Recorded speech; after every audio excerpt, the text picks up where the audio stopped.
عليكم ورحمة الله وبركاته. আমাদের আজকে অনুষ্ঠানের সম্মানিত প্রধান অতিথি, বিশেষ অতিথি এবং আমাদের শিক্ষক মন্ডলী সবাইকে অন্তরস্থল থেকে আন্তরিক ধন্যবাদ জানাই।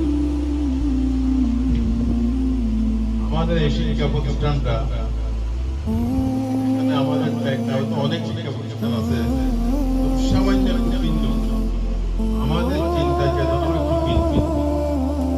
তার একটা উদাহরণ হচ্ছে কি, আমাদের মধ্যে আছে এমন একজন অতিথি, যিনি আমাদের প্রধান অতিথি আছে, উনি হচ্ছে আমাদের উদাহরণ। উনি হচ্ছেন একজন কওমি মাদ্রাসা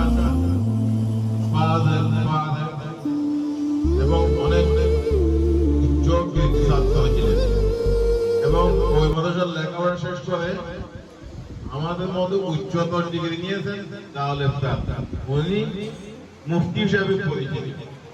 আবার উনি বর্তমান একটা বাংলাদেশের স্বনামধন্য ইসলামী ব্যাংক, আল আফা ইসলামী ব্যাংক, সবাই নাম শুনেছেন, ওই ইসলামী ব্যাংকের এক ব্রাঞ্চের ম্যানেজার। আলহামদুলিল্লাহ, আমরা চাচ্ছি এমন একটা জেনারেশন ভবিষ্যতে সৃষ্টি হোক যারা দ্বীনি শিক্ষায় শিক্ষিত হবে এবং আধুনিক শিক্ষায় সেম শিক্ষিত হবে।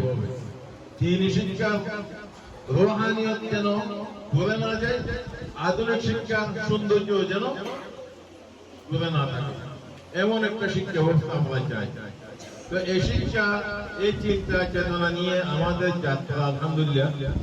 তো অনেকে আমাদেরকে বলতো যে এটা কি সম্ভব, দুটো শিক্ষাতে কিভাবে এগিয়ে যাবে। তো এটা একটা উদাহরণ হচ্ছে আমাদের আজকে প্রধান অতিথি। উনি আলহামদুলিল্লাহ কওমি মাদ্রাসা শিক্ষে উনি একজন মুফতি পর্যন্ত পৌঁছে গেছেন। আবার একটা ব্যাংক মানে হচ্ছে কি, মানুষের ইকোনমিক হচ্ছে সবচেয়ে বড় দিক, একটা ব্যাংকের ম্যানেজার, সম্মানিত ম্যানেজার। তাহলে আমি আমাদের শিক্ষার্থী, আমার প্রিয় শিক্ষার্থীদের কাছে, সবার কাছে একটা অনুরোধ জানাবো, সেটা হচ্ছে কি, আমাদের আশা আকাঙ্ক্ষা খুব সীমিত না হয়, আমাদের আশা আকাঙ্ক্ষা অনেক বড় হয়। আমরা এই প্রতিষ্ঠান থেকে শিক্ষা নিয়ে আগামী দিনে আল্লাহ যদি আমাদেরকে তৌফিক দেয়, আমরা যদি চেষ্টা করি